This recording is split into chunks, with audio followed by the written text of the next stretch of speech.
Your first time here, we're really glad that you're here to join us and just to have some time of fellowship. This is a place where we want you to be seen, whatever allegiance you may have walking in, like the Raiders, I get it. And whatever allegiances you may leave out with. And hopefully we'll get a chance to spend time in His Word and let the Spirit speak to you in whatever you're going through, in whatever season that you're at, okay? Well, we're going to come back a little bit, and we're going to go back to, I know we entered in a new series about questioning Christianity, so if you're here and you were bought by a friend, or you plan to bring a friend about Christianity, you want to learn more, and some of the questions that we have, we'll continue that series throughout the rest of this year, and Pastor Michael, Pastor Chien will lead that. But I wanted to go back a little bit because I had the opportunity this last weekend, I got a chance to preach on 1 Corinthians as we finished that series. And in that series, I ended with chapter 13 about love. And we'll come back to that. And then I got a chance to speak last week. If you're wondering where I was in San Diego. And and I spoke there with some of the college students that were literally just here the week before. And the joke was, Josh, I've only seen you preach twice, and here in San Diego was the second time, even though I was here the whole summer. And so I had the opportunity to say, hey, this week, did you want to preach one more sermon? And I said, yeah, I'm in. And I started thinking, you know something? I did not close out 1 Corinthians well enough. There's this context that it doesn't end in chapter 13. And when we got to 13, there is, just as a reminder, there is a conversation about what endures. And what is it that endures? Love. And if you're here coming from whatever walks of life, let me just let you know that there are very few places that you want to be at, or very few places you can go to be loved, to be seen, to be heard, and to be accepted. And that is what, here, we hope for in this community. And whatever community you belong to, and whatever community you can find. And I challenge those who are here, as they call this your community, that from the last couple of weeks, was it that love that was the priority last few weeks? Was that mattered, that endured? And hopefully, the words and the actions and the ego and the pride was softened so that you can consider the people around you as better, okay? Maybe a little bit more from a couple weeks ago, okay? But there was a profound thing. It was in the context of the fact that every one of us, that anyone who says, I follow Jesus, your calling is to love. But in that calling to this amazing great commandment of love your neighbor as yourself, to love God, to love your neighbor, to love, it was in the context of factions, conversations, noise about my opinion, your opinion, and who's right and who's wrong, and how you want to approach ministry, and who does it better. And so everyone who follows Jesus is given gifts. And you're like, really? Every single one of you who say, I pledge allegiance to Jesus Christ, has been given a gift from above, a spiritual gift. Yes, you have talents, you have resources, you have gifts. And you have a choice whether or not you're going to stay in your gifts and your resources and talents for yourself, or you're going to offer it to use them for the benefit and the blessing of others. Most of us can use it to bless themselves, and I would say 80%, maybe even 90%, use even their spiritual gifts, not only their resources and talents, to really focus on their own blessing, their own kingdom, their lowercase kingdom. How do I expand my kingdom, not the capital K kingdom? How do I make sure I can find my security? I can find my significance. Versus maybe there is a greater people around. And by the time it got to 13, it was this profound moment where I was just reading this, you know, when you're doom scrolling, and they have this every so often, this like, other than the entertainment random stuff that comes on my feed, like wrestling. For some reason, wrestling's coming on my thing because I clicked about wrestling. Now I'm into wrestling again. Or sports, or whatever it may be. One of the things I always click on things that make me cry, tears of joy. Like, you know, every so often you have to have a good cry. Okay, don't be offended. It's healthy. And one of them was like, one of the things of like long-lasting life was finding a place where you can belong, or a place where you be loved. But not just that, like friends that if something happens to you, they would actually come in your life. And I was just explaining like, and like we're blessed because if something happened to one of you, it wouldn't just be, oh, here's a token prayer. It'd be like, how much money do you need? How can I take care of your kids? What can I do? And I realize a lot of people in life don't have that. And so that's where Paul comes to, like, that's the most important thing. And so that with all of your noise of conversation about your resources and gifts, what do you actually do with it? And so one of the things that Paul begins to talk about is take this hallmark moment and says, it is love that remains. But what does that mean? And so he goes off and he says that what we are called to as a body, all given gifts, is that you are in your gifts, you can build your own self or your own kingdom or your own world, but rather God actually gives you this gift, these spiritual gifts, not to puff you up, but for the benefit of one another. There is this word called edification, to edify. And majority of our lives is not focused on how do I bless or benefit another person, taking this idea of pursuing love. But it's usually about what can I get? What do I want? Type of feeling, you know? And you get that. And so what is this idea, if you're here, of what a Christian ministry should look like? Because we all long for this space and place where we can be in a community or a life together that has this view where we not only get to experience love, to be a part of a loving body. And what should that feel like or smell like and look like? Even though we know spiritual gifts are nothing without the love of Christ, even though we know that we are one body as one community, and for some of you are like, I haven't been part of something in a long time. I get it.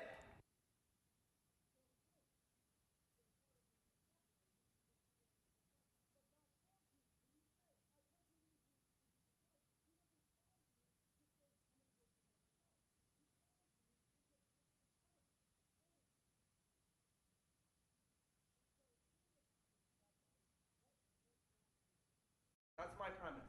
And so he gets in this context. He says, pursue love. Okay? After 13, he's like, what remains is love. So pursue this love. Go after it with all of yourself. But what could that pursuit of love look like? Earnestly, I know you guys want to show how good you are. And each of you have given different gifts. And some of you guys are flexing those gifts. I'm good at this. I'm going to flex. And a couple of those that some people were saying was better than the other was this idea of prophecy or speaking in tongues. Imagine for yourself if you actually came to the context where you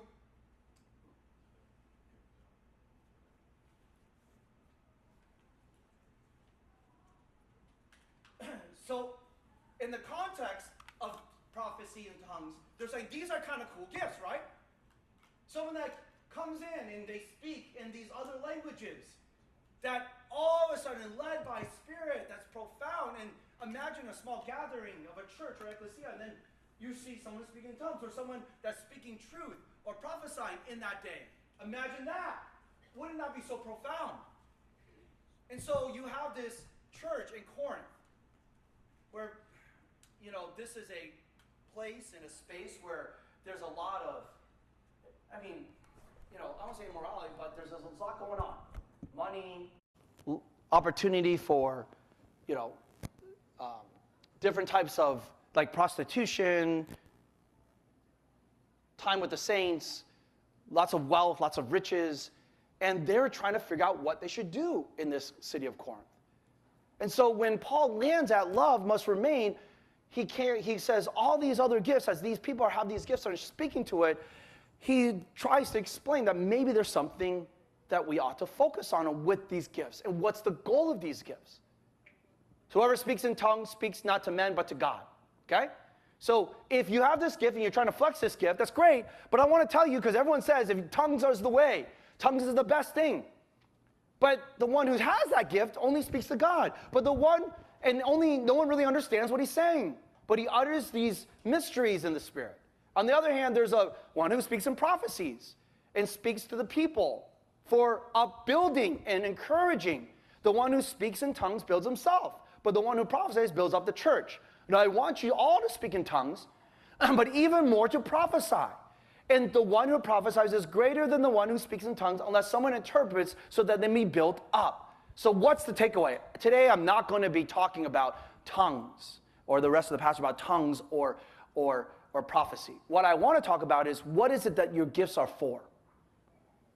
Where does it land? Paul says that in the midst of whatever gift you may be given from the heavens,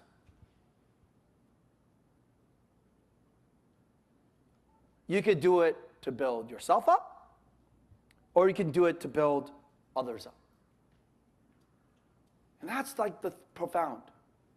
I know it seems so simple, but most of the time when we share and we do things, is it really for the benefit of someone? This Greek word to build up is this idea of where it's translated edification. It's kind of like this idea, like this mutual of support, this gift towards this biblical edification that allows for the body of Christ to feel like I'm going to help make you better, is another way of describing it. I'm going to help and push you to keep going forward. I'm going to spur you to keep going on. I'm going to, with my actions, my words, and my deeds, going to build you up. And the question for many of us is that Christian ministry, which for some is very difficult, is because you may have come from a church or a community or a faith where it's really not about building each other up. It might be building some organization up. And it feels not right. Versus this body and this organism building each other up. Or building an ego or a person who speaks or a worship, like to make them the center. And that's not the point. And that's the whole point of this. Not that I am the tongue man, right? That sounded weird. Okay, I'm the guy who speaks in tongues, okay? That did not come out right, okay? And I speak in tongues. And I demonstrate, you too, guys. Okay. This is going to come back and bite me later, okay? But that the whole point of these gifts is not for this puffing of myself up, but to build up the church. That illustrates this idea of love. And then that love, like he goes back in Corinthians, and do you remember where when we were going through in chapter 8, he says, knowledge puffs up, but love builds up. That at the end of the day, the one that love, when you say, I'm going to love that last, that the action of love, the activity of love, the verb of love is to keep fueling others. Oh, I love you, but I'm just going to say all the things of what's wrong with you. Do you know, like, if you ever do that to your kids and point out all the 20 things wrong, and they never hear about the other things they do right, do you think that they feel like you love them? How about your spouse? Okay, don't get too excited, guys or gals. How do I build each other up? Not like, if you go in the seasons of life in marriage or seasons of life, like there's a lot of, like you could feel like you're being torn. Sometimes when you like at work, you get these environments where it's like, yeah, you're just being teared down. And you can sense there's no love. They're not loving you. They're loving the work you do, but they don't love you. Love builds up. Same word. Same Greek word. Knowledge puffs up. tongues build, like, don't you want to use your tongues? Great. Tongues are great. He doesn't say tongues are bad. He's just saying everyone's in that church is saying tongues are the way. If you got tongues, then you're really following. If you don't have tongues, you're not really following. Kind of feeling, right? And so, but he's trying to argue, but tongues are great, but it doesn't really help unless someone can interpret it. So you can do all your tongues, but you're saying you're the man because I can speak in tongues. I'm so spiritual. But how does it benefit everyone? It just points to you. I used to get mad at, we just graduated from college and we were in these fellowship and like, I love humor. Humor is like, love humor. So like, I want to be funny. I always want to be a comedian, but I'm really not that funny. Like, not that funny. So I love listening to humor. And I remember like we'd be in a small group and in our small group, there was this guy who would just always make jokes. Okay. There's no one here. Okay, so someone's like, oh, I know who you guys are talking about. Okay, if you're picking someone. But every time they would make a joke, the goal of that joke was to draw attention to themselves. Not to bring humor and give input or, you know what I mean? And you know those people that are like, you could just tell they just want attention. Not insecure, but like I'm saying what I do. And people do these things for themselves. So what should be this idea of how we should approach it? Oh, sorry, I get back. And so for many of us, we live in this lifestyle where we're so focused not on building out, but entertaining. Do you live your life as one that focuses like, I'm looking to be entertained, or I'm looking to entertain, versus I'm looking to edify? And when you go forward to things, like even when you're selecting whatever it might be, the focus might be this idea of like edification builds up, but entertainment gives me pleasure. And so like this idea, like if you think about the music you might listen to or the sermon you might, I want to glorify God, I want to be entertained, versus I want to be fueled and built up. And for us, I think we kind of get stuck in entertainment. Like we're just tuned to be entertained. We're like ongoingly trying to like find pleasure versus to be built. And we try to entertain the things around. What do we like to do when we're in our free time? Not to build ourselves up, not to build others up. We want to be entertained. You guys get the idea? And so one of the first lessons I would have taught, can I say would have taught, is because we had started this ministry called Magma about 3 years ago. And what I promised them, I was like, I'm going to come to your small group. We're going to create this. Okay? I'm going to buy you guys food. Let's get going. Never showed up. Thank you, Vincent, Marina, Chien, for keeping it going. But one of my first lessons that I was going to share, what I shared to all people in transition, or young adults or anyone, is that when you have a lot of freedom of choice, you have a choice to focus on things that entertain or things that edify. And that's what this passage is. Because I got this paradigm and philosophy of ministry on, can I focus my life on the things that, of course, when we set up a construct of worship, when you plan a church, I can focus on entertaining, or do I make it so subtle where you're sitting there, like feeling like my kids are, like everyone's here, it's madness, but it's not, it's just, I want everyone to be built up, not just for this year, but for the next decade to come, because my kids know the same worship songs that you guys know as adults, as an example. Edify.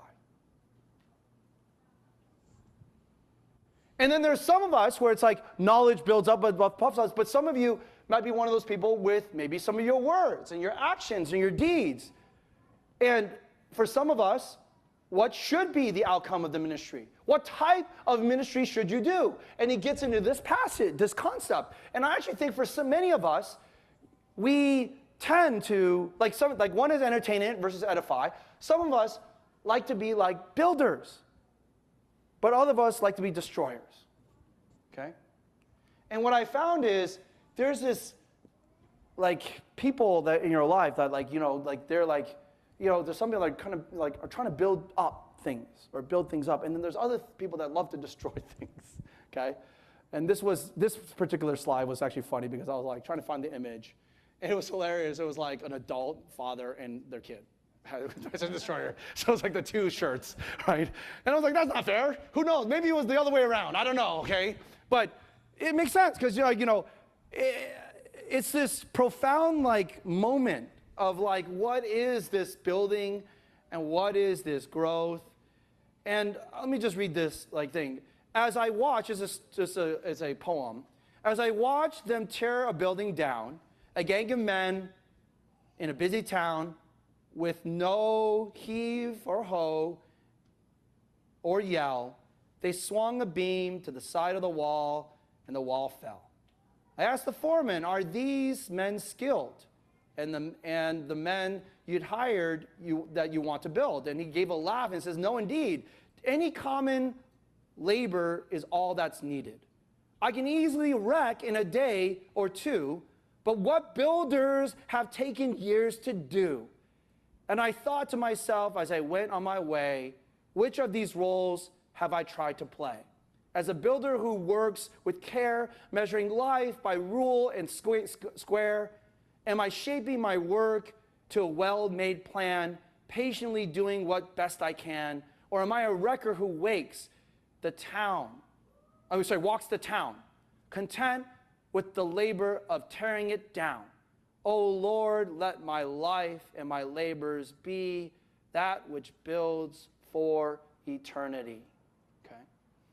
I'm going to let you know I didn't write that, so just, okay? You guys all know. You're like, obviously, Josh, that's not your skill. Okay, I get it. Don't have to tear me down with your voices that I hear in the head, okay? But it's so funny because in many senses, this continues on. It says, now, brothers, if you come speaking in tongues, how will it benefit those unless it will bring some revelation or knowledge or prophecy or teaching? It says, or even lifeless instruments such as the flute or harp, they don't give distinct notes. How will anyone know what it should be played? So you have these instruments. Well, it's a flute, and they just do these notes, but it's not played. Okay, well, I don't really know what it means, like tongues. Or a flute as a harp does not give distinct notes. How does anyone know what is played? And if the bugle gives this indistinct sound, this big meh, who will get ready for battle? They kind of know it's ready for battle. So with yourselves and your tongue, whether you utter speech that is intelligible, or whether, how will anyone be said, or you speaking into the air, there are doubtless many languages, but none without meaning. But what if I do not know the meaning of language?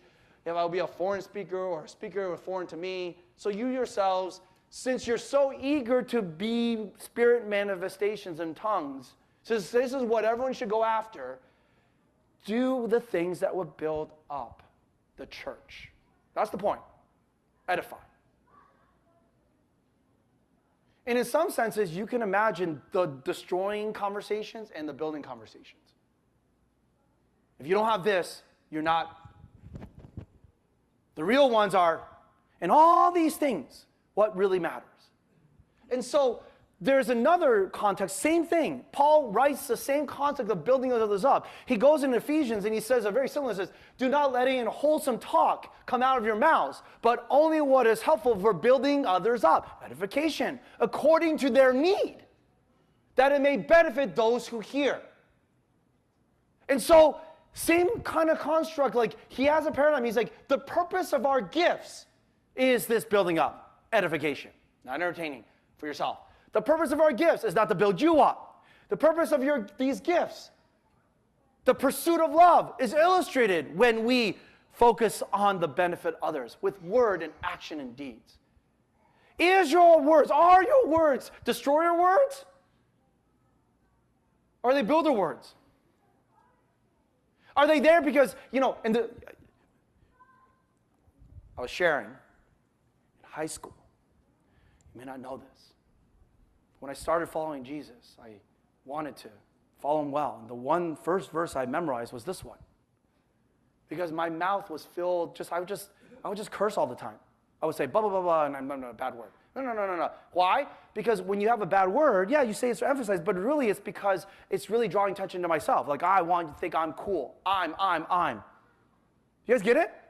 It's an emphasis, but it's my tongue's out of control. I'm just going to say whatever I want to say because I choose to say it because I can. Versus I say I'm going to tame the tongue a little bit. And that the things that come out of my mouth, that it may benefit those who hear it, not just that it may build up. That it may build them up. And so there was a season, I challenge each of you, like whether it's an email or a text or a word or a voice, so easy for you with one little statement can tear down the whole building that you've been building up in your home, your marriage, your kids, your parenting, your work. How many times where I shared with you a couple weeks ago how hard it was at work, that it was one word of frustration that tore down months of relationship that had to rebuild back up because I was frustrated with impatience and I showed no love. You guys get it? And this is what it is profoundly saying. And yes, you can spend your life saying, like, drawing attention to you. Yes, you can build yourself. But God's calling for those who follow Jesus is to go let your actions and your words and your deeds to be a benefit for those who hear, for the building up of the church, for the building up of the church. And so later on, he also says this in this idea of Romans. And I'm just to tie it all together, because I'm in a mode right now. I want to say, this is important. You're like, I got the point, but I want to keep beating the point. So in Romans, because I did a whole message on Romans, here you go. So I read through the whole thing, okay? Let me just give you a context, since you're interested, you may not be interested in it. But Romans, Paul's writing this letter to the Romans because he wants to do missionary work in Spain. So he's trying to set them up. I want you to emphasize, here's the most important stuff. But you have all these factions, Jews and non-Jews, or Jews and Greeks, or Jews and Gentiles. And there's like different conversations, similar to Corinthians. Factions. Okay, so anyway. So as he writes this, he begins to unpack this. He unpacks it. And in the midst of unpacking, he gets to some profound conversations. Same thing, like different opinions, different thoughts. What should we do with food sacrificed to idols? And he gets this idea and he says, therefore, even though there's debate on how we should live out our faith and illustrate this in whatever view and perspective, I want you to be ready for when I come. All this stuff. And Corinthians has the same thing about giving, because they want them to give so they can support their ministry when they go into the next missionary city. Both in Romans and Corinthians. You can read it. It's at the end. So he's preparing them. And so he goes deep in what matters, what's important. Don't focus on the noise. Focus on the core. Love, living out your faith, going out, building each other up. Okay. Now, he says the same thing in this debate. When food sacrifice idols, what should you do if you have a problem or an opinion? One we said knowledge puffs up, but love builds up, edifies. Love edifies. Love always edifies. We also said that is words out of your mouth. And then it goes on in the food sacrifice idols. Do everything you can with peace. There's a peace aspect. So in the midst of your building each other up, get to peace. What's conflict? I'm right, you're right. It's not about I'm right, you're right. It's what's right. We learned that, right? And so the idea is there's peace. And that's for mutual edification. Don't worry about what the opinions are. But whatever you choose to do it for mutual benefit. Mutual edification, mutual building up. You both are built up by whatever decision that you make. It's what's right, he says. He goes on and he says in 15, he says, each of you, even though you may want to do something, food sacrifice idols, we're away, doesn't matter if you want. Some people are weak and they can't handle it, so maybe don't eat the food, he says. You have the right to eat the food, but you shouldn't have to. It doesn't matter because I love you. I pursue that what would build you up. Oh, that's kind of the point. I'm going to choose the thing that we should please those around us, that it might build them up, that might edify. Because Jesus himself he focused on building up. He took the destroyer of words, of the insults, over and over again, and he kept saying, stop on the right, stop on the left, and it doesn't matter because I'm going to keep loving. You guys understand? It's that's the faith that we have. And so when we come to this idea of biblical fountain, this idea of edification, it's for building up. This ministry should build up. It should be here for support and mutual support. It should be the spiritual growth in helping each other into a life together. And that's where we go. But now that you left here, your words, your actions, deeds. Not entertainment, but more edification. It's not saying no entertainment. It's just saying, can you have some stuff that you're focused on? Maybe take a percentage of your entertainment. Let's say if you guys are like 100% entertainment mode. Fine, 90%, okay? Take 5% of it and see how you can benefit. Build. Serve. Give. It's not one of these like optional, like, oh, I'm here, I come in and out. Like I'm going to help benefit the body. Not in the organizational sense, but in the organism sense, the people. So when I show up to my small group, when I show up to my mag, I'm here, I'm going to try to benefit, I'm going to try to pour into some person. Every time. And every so often, you may not have much cup, so hopefully they'll pour into you and vice versa. But that's the life. That's Christian ministry. And I want us to abound in this. To grow in this. Ministry is not easy. Because this is the calling of what ministry is. This is ministry. Serving the Lord, pursuing the love, using our gifts in love to do that work of the kingdom. Can I come up? Why, Elliot? Most of us in life come. You think you knocked this down? Yeah. Really? Yeah. Okay, let's see. Okay, hold on, can I explain something? It says boom, bang. Can you punch this? I had to do that. Can you, okay, well, can you try to punch this? Have a seat.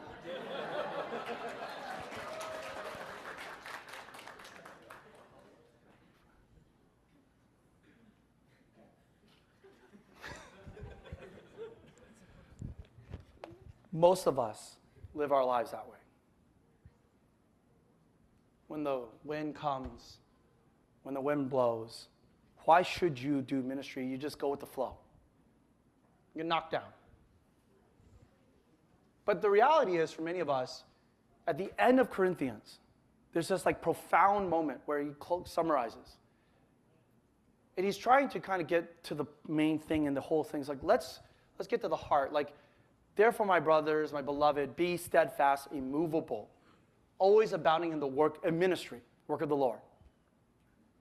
So knowing that the work that you do is not in vain. Now, if you choose to do it out of love, it's vain. We learned that. If you choose it to build yourself up, it's vain. But to truly abound in the loving work of the Lord, the ministry, it's not vain. Remember we said, it's vain if you don't do it with love. Fine, it's like an empty symbol. Boom, boom, boom. You guys all come to watch me do the symbol. Paid hundreds of dollars. No. And so, it's not vain. But the work you do in Christ is also not vain. Love it. I always want to work on things that last forever. Don't you? Not focus on things that don't. But it also says abound in it. Be like overwhelmed and abounding in it. This idea of overflowing. This idea of going beyond. But what is this abounding? For many of us, we live our life with the bare minimum. Let me do the bare minimum of ministry in order to do that work. I have my gifts, but I'm going to use the bare minimum of my gift. I did just say, can you take a percentage? I get it. Because some of you are at 0. I want you to at least do 5. So I'll meet you where you're at. But that's not what this actually says. So I want to make sure you're well aware. Even though I'm encouraging you to go a little bit more and benefit one another. But the calling is much more. It's abounding in work for the Lord. It's not this idea of like doing the work in its like minimal sense. It's this idea where it's more than just bare minimum. How do I do abound? How do I go forward in ministry that's above and beyond? Why? Because for many of us, we live in this situation where we fall into ministry that's like this. Okay, let me explain. If you abound in your own stuff and what you want and what you desire and how you want to live your life, you can get punched with the things of life and you'll just go flying. Great job, Elliot. That was beautiful. Okay. But the passage doesn't say that. The passage is be immovable, steadfast. What did I miss on this one? Did I mess up? Did I inflate it wrong? All right. Jackie, where are you? Come on up. Okay, Jackie. Can you do what Elliot did? Let's go. Do exactly that, okay? Go for it. Oh, can you make it fall down, please? Like, please make it fall down. Stay down, baby. Okay, one more time, one more time. Okay, got it. Give Jackie a round of applause. It's okay, it's blocking the screen. It's okay. The spiritual life and the ministry life, like you will, I was a little bit intense on stopping myself, but I was trying to get to this. The same thing. This abounding in worth, but be steadfast, stand firm, immovable in the work of the Lord. But the Bible also teaches not just the work of the Lord, it's your walk with Him, your life. Stand firm, persevere to the end in this, no matter what you get back up. You don't, because what you're supposed to have on the bottom is this anchor. That one, if you want to know, you guys know the difference, right? One has the water, one doesn't. One has a spirit, one doesn't. One has God's in his life, one doesn't. And if you're walking around, for some of you, with God not in your life, and that's not important, or the ministry that God wants you to do, you're just going to be like this. And then when the things come and the things flow, you're just going to go to the money thing or the pride thing or whatever it may be. And you don't have an immovable, everlasting thing where when you get knocked down, you come back up. If I lived my ministry for myself, then yeah, I probably would have gave up on ministry a long time ago because I always joke around, why do I need this drama? Why do I need this? Why do I need this, God? Like, it's a lot of work. I don't get paid. I have a lot of things I could do with my life. Why?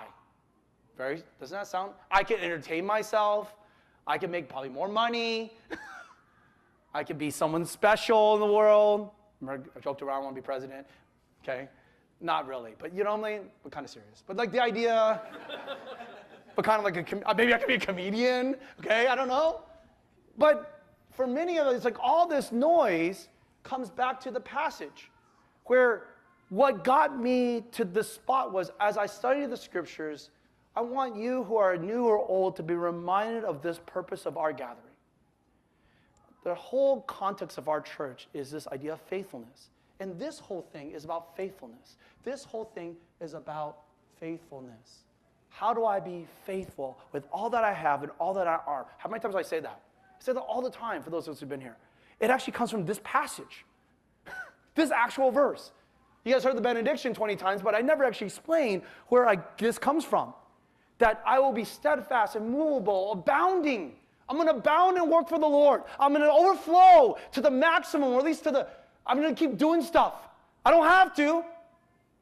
I don't need to. I'm not trying to prove God right. I'm not trying to please. I'm not trying to say, God, I want to be the best. I just feel like because I know how much you love me, I will go do that work and abound in your work for the Lord. And I'm going to be faithful. But I'm going to be faithful together with the community of the saints that I have. And this idea of faithfulness is this context of this passage. And I encourage each of you to be faithful with all that you have, all that you are, your gifts, your talents. But it's not only, yes, I want you to do from 0 to 5%. But maybe you can get to a point where it's not minimum and it bounds with all that your gifts, all that you have, and all that you are. Because in the context of this love that we just talked about in chapter 13, combined with the faithfulness of chapter 14, for building up one another in the body of Christ. If you always wonder where this comes from, where does this DNA of the church, it actually is from some of these places. So I figured, as I was like, can you preach today? I said, no problem. I got something. Okay? Because then we never finished one of the most important parts of Corinthians, which is almost the DNA of our gathering, which is the whole idea of faithfulness together in love. And if you're wondering if this is your first time here, you're wondering all about, you just got a glimpse of it. For those of you guys who are like, I'm not a member, I want to be a member, this is what it is. If those of you are newer member, this is what it is. If you're a youth, you're trying to find a community of fellowship when you go to college, or if you go to college, or whatever you end up doing, unless you stay here, this is the type of community you want to have a litmus test for to make sure what really, really matters. It's not only about trying to be right or to do right, but to live, like to honor him in love and the building each other up. So the one thing Jacob's been texting is like, it's weird out there, man. Yeah, it's weird out there. It's like saying like the focus and emphasis is just so different. So I want all of us, individually and corporately, to have a ministry that lasts. A ministry that is built up. And so as we leave here, as you go forward, like, don't be the one that has no anchor, no water, that when you get knocked, you just fly. I want to say Elliot was stronger than Jackie, but it wasn't. Just want to let you know, Elliot, don't let the pride get to you. Okay? And so may the things that you do build others up.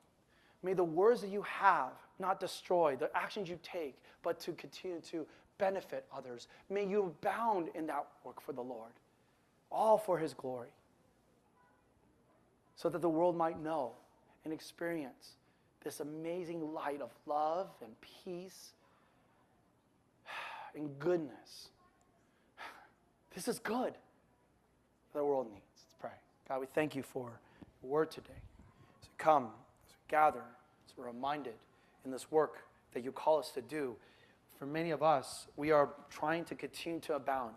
Don't get me wrong, God, some of us here I know are feeling the pressures at work.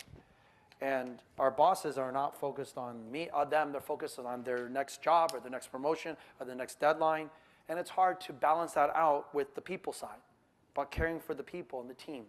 This whole week, I was in my factory this week trying to remind, just to care for people. And everyone's like, why are you here? I was like, because I want to get back to the heart. Caring for people, I encourage that we would do that. Pray for our marriages, that instead of just trying to get through the logistics of being successful and getting things done, that we would focus on building each other up. For our parenting, our kids, may we build up. For if we're a youth in BYF, help our words and our actions be helpful and build up.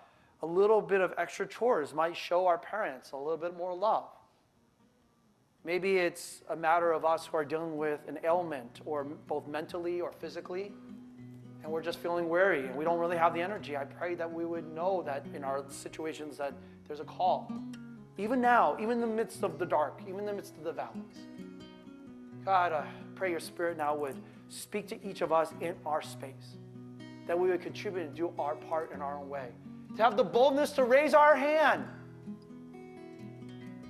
And if there's anyone here that doesn't know you in a personal way, that hasn't decided to pledge allegiance to you as Lord and Savior, I pray that you would allow for them to experience your love and your presence right here and now, the warmth of your love and your embrace. The fact that you love them, you see them, you know them, and you want to use them and give them a purpose for life, a peace in life, a calling for life, so that if the things that go throughout life might knock down, that they can still jump right up.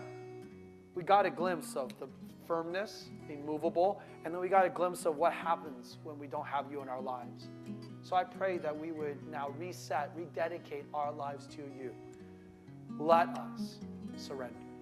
Brothers and sisters, I'm going to ask you to take a time of response as our worship team does lead. You can worship in song, but I actually ask you that you might have certain things in your life that I encourage you to surrender, to let God do his thing, to trust him for that thing. Can you do that? So I want you to do that now. Maybe it's something that you're like, God, I'm going to trust you for this one. Maybe it's something you're holding on to. You think you can control, you can fix. You can't a lot of times. Maybe for some of you, it's you've been a little bit lazy, you've been on the mend. Maybe some of you, you've been worried your words have been destroying, not building. Maybe some of you are just full focus on entertainment, not edifying. I don't know what it is, but I do think that this passage is so much, it's dense, it could be a bunch, but I want you to speak. the Spirit to speak. So I want the Spirit to speak to you. Surrender that. And then when you're ready, we'll just continue to worship. And I'm going to invite you in this time of confession, in this time of prayer, in this time of surrender, that when you are ready, I want you to have like a life-giving moment of peace. If you don't still have that peace in your heart, then keep praying. And then keep asking for a peace in whatever the situation that's not there.